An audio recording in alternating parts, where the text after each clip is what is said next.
It kills me that I am here and that I had to hit join on this group. It kills me that I had to learn what all the acronyms were.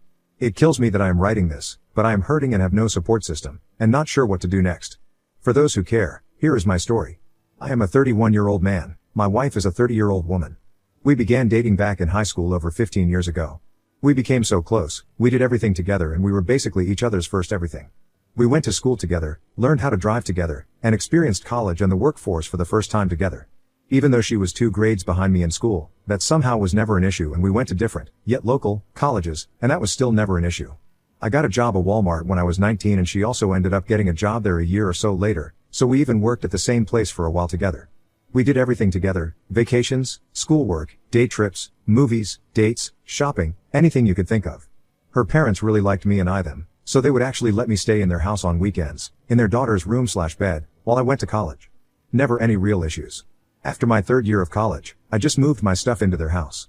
I have lived with my wife full-time since 2011, the year I turned 21 and her 19. Now, we have definitely had our share of bumps along the way. My wife is the youngest of 3 kids and there is a 9-year gap between her and her next oldest brother. Her 2 older brothers are not very successful in their lives, and a lot of the time they weren't communicating with my wife or her parents for long stretches. Because of this, my wife almost grew up as the only child and she was extremely smart and was always top of her grade in high school and college. Because of this, her parents always spoiled her with things and gave her all the focus, which made her become a selfish person. She also had a lot of jealousy issues when we were in our teens and early 20s, and I always was dismissive towards these feelings and refused to stop talking to female friends of mine because I felt it wasn't right to let them go. Ultimately, we were able to move through those types of issues, and we communicated and we grew closer together. We were engaged in June 2011, at a Taylor Swift concert no less, and married exactly 2 years later in 2013. We just celebrated our 15 years of dating back on March 1st of this year. Our son was born in 2016 and just began school last fall. Our son was born in 2016, which completely changed our lives and added a lot of stress to our relationship. We had suffered through a miscarriage right before, which took a heavy toll, but we immediately got pregnant a few months later, which led to the birth of our son. We both had hoped for a girl, but life is unpredictable. Also, we had still been living with my wife's parents since 2011. But they had built an addition onto their home in 2012 for her mother, who had beaten cancer but had a lot of lasting side effects that made it difficult for her to climb stairs, etc. So they built essentially a mother-in-law apartment on the bottom floor that connected to the kitchen, and we were given full reign of the original home. So for the most part life was pretty good, although very busy and stressful. During these times we had fights due to stress, lack of sleep, time spent at work, and things we didn't agree on all the time. To me it was tough, but we were always good at communicating and always got through the issues, and never went to bed mad or had any major big fights, maybe 1 or 2 tops where one of us would leave the room to cool off. I always thought that even though it was tough at times, we had pushed through and faced so many things and still came out loving each other, and that we were the gold standard of relationships. Her parents were married over 30 years, as are mine.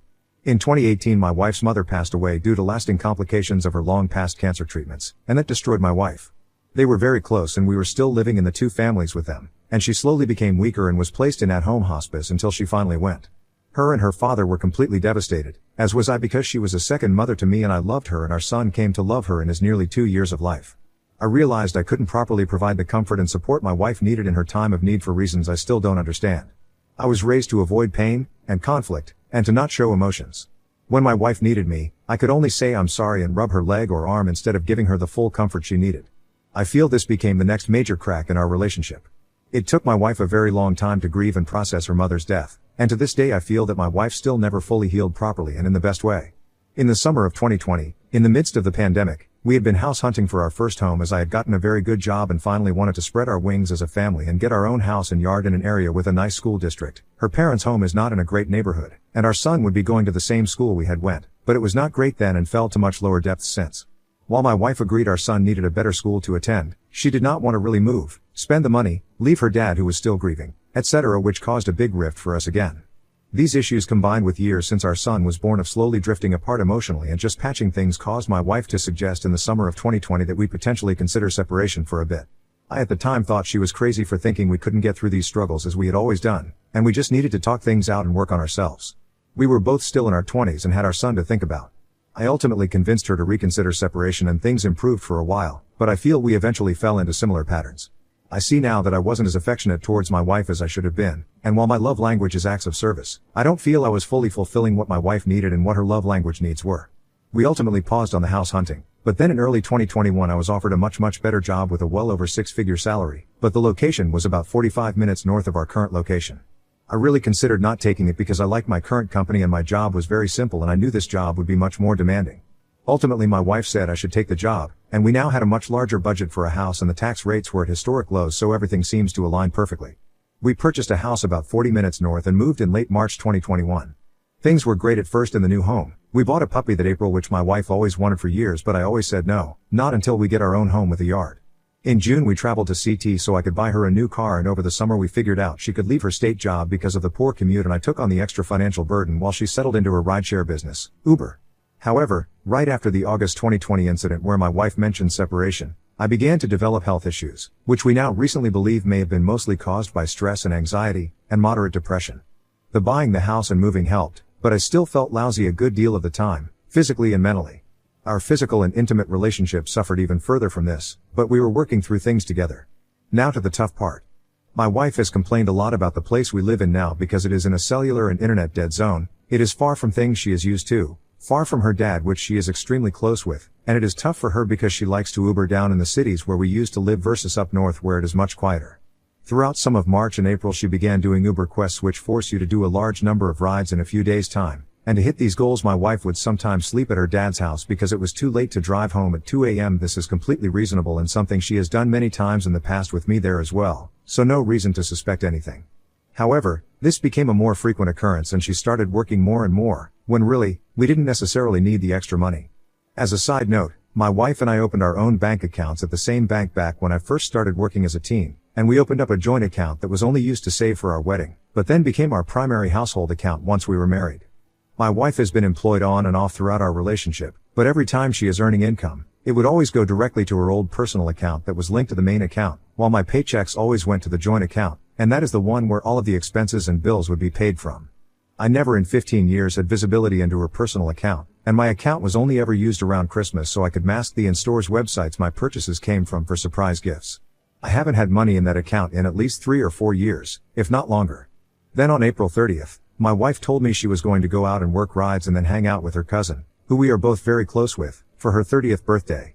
My wife leaves the house around 11 a.m. on April 30th and I do not hear a peep from her until she returns around 11 p.m. on May 1st. She comes home and seems kind of distant. I kind of ask like how things went. Was she with her cousin that whole time? She is just being strange and standoffish, then finally says she was doing some figuring things out and said she didn't want to discuss it till 11 o'clock at night. Clearly, I am now understanding she is unhappy again and it's boiling over and she is going to ask to separate again. I push some more and that is essentially what transpires. She says she still loves me but is not in love with me and she wants to separate and she wants to move and live with her dad. However, she can't exactly move out yet because the aforementioned cousin and her family moved into the house that we left when we bought our own. But we, or I, learned recently that the cousin's husband had accepted a job many states away and the whole family was going to be moving out there, but not until mid-July. So until then my wife has nowhere to really live if she left. At this point, it is after midnight and we are both exhausted. I am just in shock, even though I kind of saw this coming, so I just tell her she can stay and we will talk about it more later. At this point my wife is not sad, regretful, or remorseful, she is just kind of cold and unhappy, and at that moment her lack of empathy towards me is really crushing. We finally go to sleep, in the same bed together as usual, while I actually quietly cry myself to sleep. The next few days are tough, but we communicate openly and I get it in my head that this isn't the end all, be all, and there is still hope for us somewhere. I love her with all of my heart and soul and our family, and I figured, hey, I've got 2 months to work on this. Skip forward to that Friday, May 6th, or rather D-Day. I usually work from home on Fridays and my wife and I had been communicating well since the previous weekend and we were both home on this day. Well, I tell her I have a long work call that I have to be on at 1 p.m. and I was going to be at least 60 to 90 minutes. Earlier in the morning, her dad calls her on the phone while she is sitting next to me. The exchange is weird and my wife specifically mentions that I am next to her and her dad basically then rushes off the phone. This was strange to me that he would call her during the day, especially if he was at work, with no real purpose. Well, whatever, I thought it was fishy, but I had work to do and a conference call to get on at 1 p.m. It happens that the call only lasts about 30 minutes, and my work desk is downstairs in the living room and our bedroom is right upstairs, and our house is very open and sound travels. Well, I get off my call early and everything has been muted for my call so the house is silent. I get back to working on my computer, but then I hear my wife on the phone with her dad again. I really didn't care and was not attempting to eavesdrop, but again it was dead silent and sound travels here, and our house isn't huge. I can essentially hear clearly everything my wife was saying. At first I was just tuning her out and just working, so I missed a lot of the conversation, but then I hear things that make me perk right up, things like no, he doesn't know that yet and yeah he could help fix it, referring to our aging water heater, but I doubt, my name, Would let him in. He was so mad at me he didn't talk to me for weeks when he found out, referring to someone I didn't know but then realized it was the husband of the aforementioned cousin, again who we are all close friends with. So at this point I have a huge pit in my stomach. I'm a pretty smart guy, and it was pretty easy to see that there was something I didn't know about, some person who is apparently a plumber that I don't know about, and someone else who was very upset about finding out a secret. I am too sick to go up the stairs in that moment. My wife comes down after and kind of give her an opening to talk, and she doesn't really say anything. About an hour later she goes up and I follow her and basically ask if there is something I should know. She kind of plays dumb at first, then I come out and ask what secret is being kept from me that her dad and others know. She says, very patronizing, "I mean, do you really want to know?" For which I hesitate and then respond affirmatively. It is then, around 3 p.m. on May 6, 2022, that my universe was completely shattered. My wife tells me yes, there is another person she has feelings for and has been seeing for some time, how long I still do not yet know, and her plan is to separate from me to explore a relationship with this other guy. I immediately began crying for the first time probably since our wedding day, and by far the longest and hardest I have ever cried in my entire life. I was sitting at the foot of the bed just bawling and choking and dry heaving and hyperventilating because my absolute worst nightmare had just come true. My wife is just sitting silent up on the bed where we sleep, not sad, not crying, not in pain, just quiet. I ask her some questions like how long and who is he, and she doesn't want to tell me to protect my feelings. So, the trickle truths begin. I learned that she recently told her dad, which is why he was calling her to check on things, but she never intended on telling me. She told me she was purposely lying and hiding it to spare my feelings and then was just going to find this guy a few months after we separated, so it would be no harm no foul. Too bad she got caught, but she still had no real remorse or regret. At one point she started to cry a little bit, but only after seeing how absolutely destroyed and inconsolable I was for about an hour. She just kept saying sorry, and I don't want to hurt you and I'd hug you but you probably don't want that. So, she kept her distance as I was buried in my hands and my tears and my pleas to God and the universe as to why this was happening and how could she do this. Pretty pathetic stuff to witness, I'm sure, especially since I've always been an emotional fortress, which has probably contributed to our issues. She offers to move out at this point if I want to help me cope with this wreckage. The problem is, throughout the years I had slowly distanced myself from any friends, most family, and any support group outside of my wife, as she has always been my rock and confidant. My wife had just torn out my heart and soul, and she was still the only person I felt comfortable talking to about it. I tell her I don't want her to leave because I love her so much, so we agree that she will stay until mid-July and we will slowly detach from each other, and then she will move out and she will explore with this new guy. It is at this point many people will say I made a huge mistake by letting her stay and not just ripping the band-aid. But in that moment I was so emotionally broken, and she is truly the love of my life, and I was always raised to fight for what I love and what I believe in, and I love her with everything, and I know she loves me too, just not romantically. And I cannot just let her go without fighting because I would hold that regret of not trying everything I could when I had the chance. I understand this decision will probably be more emotionally damaging to me over time, but her being here is helping me cope and grieve in a way that I couldn't do alone. Now is the strange complicated part.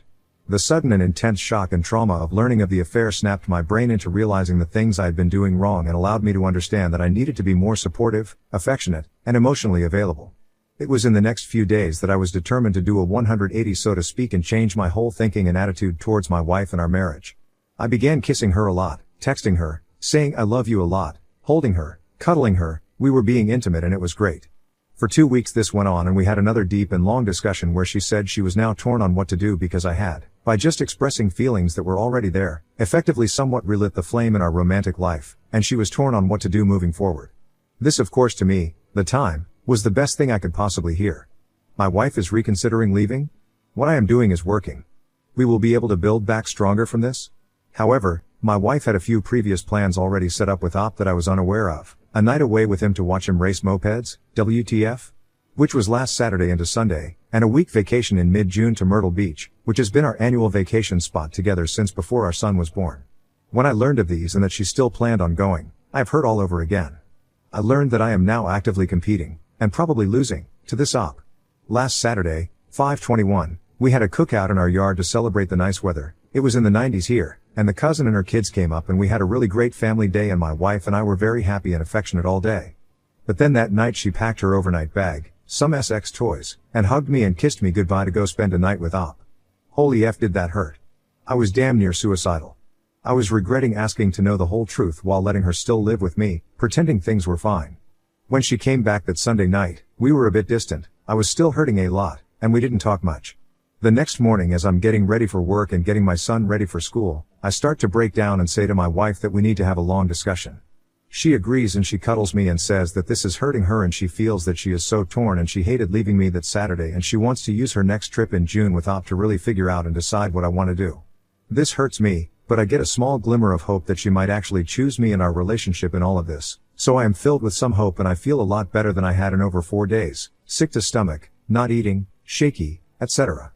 However, that night, 5:23, we have our longest conversation yet, where we both lay out as much as we can for over 3 hours. We both cry hard in each other's arms, but at the end I ask point blank if there is any hope of me winning her back in these next 2 months and she says that she feels she ultimately still has to move out and explore with the Op no matter what happens between now and July. She says that she is too afraid of feeling the pain that I am currently feeling if she had to let Op go, and that our relationship would suffer because she is afraid that she would feel regret and resentment towards me for making her break things off with Op. At this point I am devastated, I think more than the first time, because the hope that I was clinging to, the thing that was getting me through all of this pain and devastation, was basically taken away. This was 5 days ago, and things have been somewhat strange between my wife and I since. We have had sex once, but our relationship has seemed not as good as it was in the good 2 weeks following D-Day. My hopes of even surviving these next 2 months of near normalcy seem dashed as well. We are having a big Memorial Day party at our house with my parents, my sister, her dad, cousin and kids, etc. tomorrow, so I am just trying to focus on that. After that I don't know what the future looks like. I am just in so much incredible pain every day, and my wife is always open to communicating with me, asking me how I'm doing, kissing me, hugging me, telling me she loves me, but I know ultimately in her mind she wants to be with Op and wouldn't even be here if she had a place to go. I want to bring up reconciliation or MC with her, but I don't know how. It seems or is probably out of the question in her current state of mind. My hope and my plan was to just show her as much love and affection as possible so she would change her mind and get out of the affair fog so she can see clearly the devastation she is causing me, soon to be our son, and her as well, because she clearly won't be able to have a fully healthy relationship with me, or Op, or anyone until she can work on herself. She admitted to me through tears that she knows she is a selfish person and her selfishness is what is causing her to hurt her family and make the decision to leave to try to improve her happiness and to avoid the pain I am feeling now. She would rather me burden this pain than do it herself, and that in itself is the root of this whole situation and the main barrier to why this has been a very long story. For those who have made it this far, I thank you. I am unsure of what to do next, how to feel towards my wife. Should I talk to her about MC? Should I talk to her dad, who is very much a father to me as well? I have no support system really. I have my family, but we don't discuss these types of things and they would just disown my wife, I'm sure, for the pain she has caused. Things are not that simple. She is not a terrible person. She has just done a terrible thing but now is caught up in the affair fog thinking this new Op can give her more than I can. If anyone has a relatable story, advice, or experience to share, it would be much appreciated. I am barely hanging on right now. The thought of my son and maybe some false hope for the future are all that are keeping me here. Relevant comments where Op replies, "Look, you are ignoring her actions. Quit listening to her lies. She isn't figuring things out. She has already abandoned your marriage. She is miles ahead of you and you are getting further behind. Quit playing the pick-me dance. She isn't giving you consideration. Quit making things convenient for her at your expense. Get her out of the house. Give her the experience of being single now. Withdraw all financial and emotional support." Op replies, "Thank you for the reply. Yes, I am aware I am doing the pick-me dance and it isn't healthy. I am hoping for some magical thing to happen that fixes this whole mess, but that is a fantasy. We still love each other, so deep down I thought we could somehow reconcile. With her gone now I don't know what I'll do. Or how it will affect our son.